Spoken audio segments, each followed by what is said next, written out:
Assalamualaikum warahmatullahi wabarakatuh. Segala puji hanya bagi Allah. Selawat dan salam senantiasa tercurah kepada junjungan besar Nabi kita Muhammad SAW beserta sahabat, keluarga, dan pemimpin beliau hingga hari akhir nanti. Saudaraku yang dimuliakan Allah, pernahkah Anda membaca Al-Quran hari ini? Pernahkah Anda mengetahui berapakah besarnya pahala membaca Al-Quran? Nah, ketika Anda sudah tidak ada waktu, luangkanlah waktumu untuk membaca Al-Quran. Sesungguhnya orang yang membaca Al-Quran akan Allah berikan baginya pahala yang besar. Terlebih lagi kalau kita mau membaca, memahami maknanya, menghafalkan dan mengamalkan Al-Quran. Tentu itu merupakan hal yang sangat dicintai oleh Allah. Nah, keajaiban membaca Al-Quran ini akan saya terangkan dengan baik bagi saudaraku di rumah. Saya Raffi Deka Albana.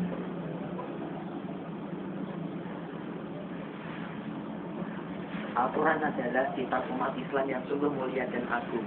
Di dalamnya terdapat banyak sekali perkara-perkara kehidupan manusia, mulai dari ilmu, hukum, etika, sejarah, dan masih banyak lagi. Dengan membacanya, maka Allah akan memberikan banyak pahala dan serta kesejahteraan rohani dalam diri kita. Mungkin kalian tidak menyadari, setiap lantunan ayat Al-Quran yang keluar dari mulut kita, maka malaikat pun berdoa kepada Allah agar mengampuni dosa si pembaca tersebut. Dan berikut adalah beberapa hikmah dan keajaiban ketika kita membaca Al-Quran. Al-Quran saat itu pula kinerjanya upil dan retina menjadi ekstra lebih kuat dan tajam.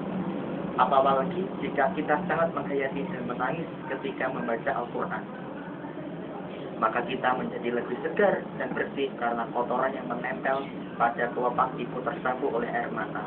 Tidak heran orang yang sering baca Al-Quran matanya lebih sehat ketimbang orang yang sering baca buku.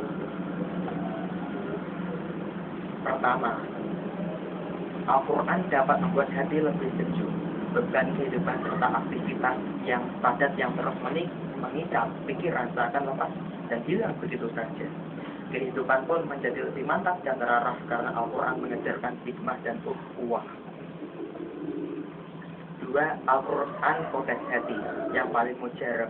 Ketika kita depresi, pikiran selalu terarah pada hutang-hutang yang menumpuk, diet lain yang selalu menjemput waktu, atau kita stres sekalipun, dengan membaca Al-Quran, perlahan air sejuk sirami hati kita yang sudah aliran darah di otak kita seakan tanpa hambatan, bebas mengalir, sehingga pikiran kita pun menjadi lebih jernih. Ketiga, Al-Quran penyehat jasmani. Sebagian besar muslim tidak menyadari bahkan terkesan acuh terhadap manfaat Al-Quran bagi kesehatan tubuh. Ketika mata kita menetap baris-baris ayat Al-Quran, saat itu pula kinerja pupil dan retina menjadi ekstra lebih tajam. Apalagi jika kita sangat menghayati dan menangis ketika membaca Al-Quran, mata kita menjadi lebih segar dan bersih. Tak heran orang yang sering baca Al-Quran matanya lebih sehat daripada baca buku. Sebenarnya masih banyak lagi manfaat dan hikmah ketika membaca Al-Quran. Tapi apa daya, sangat ini tak sanggup lagi menguraikan kebesaran Allah yang sungguh ada di hati kita. Yang pasti harapan saya kita semua menjadi insan yang tidak harus terus kepada kehidupan duniawi saja. Akhirat pun juga harus dipikirkan sebagai bekal kelak kehidupan yang lebih abadi di sana. Saya Raffi Deka Albana. Wassalamualaikum warahmatullahi wabarakatuh.